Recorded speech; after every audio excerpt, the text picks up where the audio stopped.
Is it the future of AAA games? Ladies and gentlemen, it's time for us to talk about Video Game Dunkey's videos about video games universe phase 18.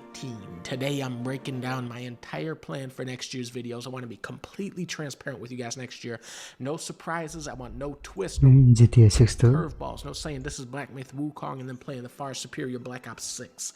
Little Dunkey Bro Army, I have seen the future of AAA gaming, and it is mostly games where you hit people with a sword, and Nintendo Switch 2. I got huge leaks and huge news on Nintendo Switch 2. Trust me, bros. And it is supposed to release in late 2022, early 2023. Why? But why? Ask and you shall receive. Nobody asked me to play Soul Edge for PS1, but that is what you will receive anyway as the first video in January, because I like Soul Calibur.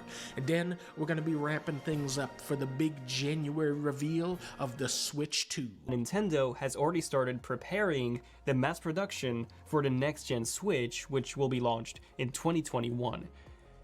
So yeah, just a few months essentially. All of this stuff that went around in December was just wrong. I've heard from very trusted sources that Switch 2 is going to be revealed in January from big time. This is some cash grab again. Like the guy on Reddit said it. There is actually a verified Reddit mod, which So the Nintendo Switch 2 leaks have gotten pretty insane, and they actually have the Y and X buttons reversed from how Nintendo has them. Nintendo Switch 2 is going to be a PlayStation 2 level event. So it's the only upgrade or something? Gaming the second this thing gets announced. Let's just call it an upgrade. Throwing my PS5 Pro directly out the window. Is this Nintendo Switch 2? Yes. Over on Twitter, there was a tweet that proves everything. The launch lineup for this thing is going to be pure insanity. New Elden Ring, that's a day one launch title. Witcher 4, that's a day one launch title with 4 times as many bugs as Cyberpunk. There's a ton of third-party support in the pipeline. Get ready to play modern AAA That's Wizard 4 offerings on your Nintendo Switch system. And a lot of different games from major studios are essentially just sitting and waiting to port their games to the next generation Nintendo console. So there you have it. Bloodborne is a day one launch title for Switch 2. It's going to be 60 FPS, 5K. And here is the logo. It's essentially Nintendo Switch with the Switch logo, but there's a 2 next to the logo, which confirms everything that I've been saying. Everything about Switch 2 is going to be 2 themed. Mario Odyssey 2, that's coming day one. Pikmin 4 2, that's day one. F-Zero, no, F1. But wait, there's more. Donkey Kong's Big Banana Extravaganza, an all-new 3D Donkey Kong platformer made by the Mario Odyssey team. They made 2 games and they're both coming out day one. That's been confirmed. So I'll put both images up on screen for you guys right now. That's the wheel from Mario Kart 9. That's day one confirmed. There was a person on Reddit who... When a person on Reddit said it, it's gotta be true. Yeah, it's always true, bro. Either all this is of course, it's a fucking Reddit. right, or it's gonna be like 1-2 Switch and Funky Barn.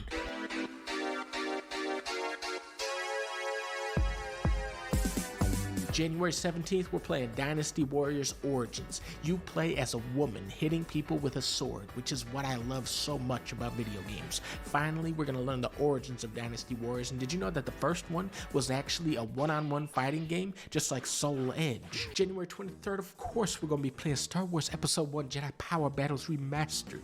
This game came from a different era in gaming where every game wasn't sword fighting. Only some of them were. Very brave of George to do this back then today. January 28th, of course, we're going to be playing Eternal Strands. This is the second Strand type game where you are a woman hitting a tree with a sword. I love all the games that this reminds me of. So all a woman. Let's all play Eternal Strands on the beach with Norman Reach. February 4th, of course, we're going to be playing Kingdom Come Deliverance 2. I love games like Skyrim where you're hitting everybody with a sword and dragons are flying everywhere. Dragon Age didn't have any dragons in the part I played. So February 14th, of course, we got to be playing Assassin's Creed Shadows where you are a woman hitting people with a ninja sword. I'm really the same plot. going to be focusing on the quality of the shadows in this game and how they stack up to the shadows from Shadow Generations. February 18th, of course, I'm going to have to be doing a video for Avowed. Definitely getting big Skyrim, hitting people with a sword type of vibes off this one. I love sword fighting to be in every game every time, and it's just like Skyrim, and it makes you wonder why they don't do a Skyrim 2, which is coming to the Nintendo Switch 2 on day one confirmed. Did a February 21st,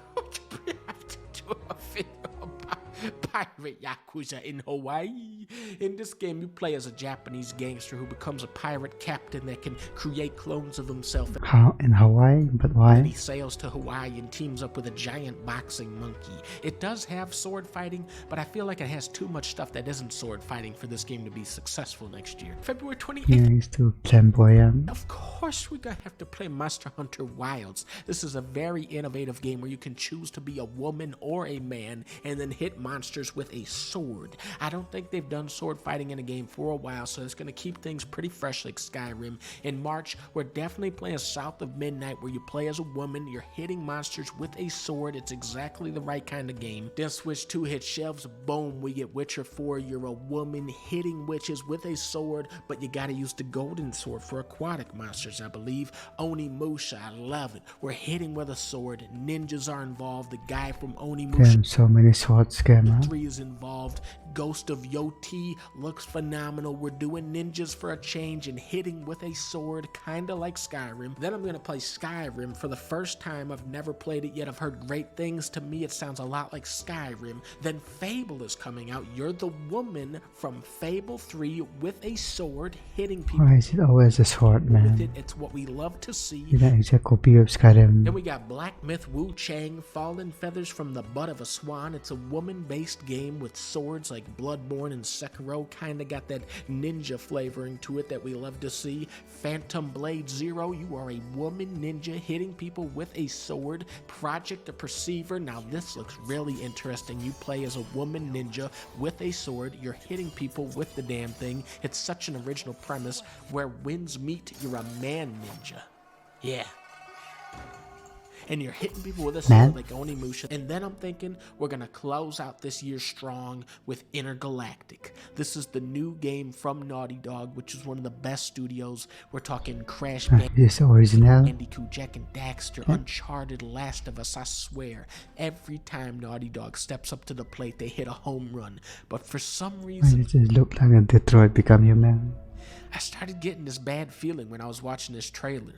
You know, we have a woman character, okay, probably a ninja, but why are we But she got a gun this in a time. spaceship talking to people like Starfield?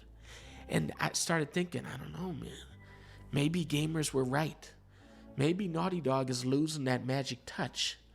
But then she pulls out a big ass Skyrim sword Oh no, not the sword again. and Oh, why it's gotta be always a sword, man? The same plot and all. Yes, it's kind of disappointing games of all time.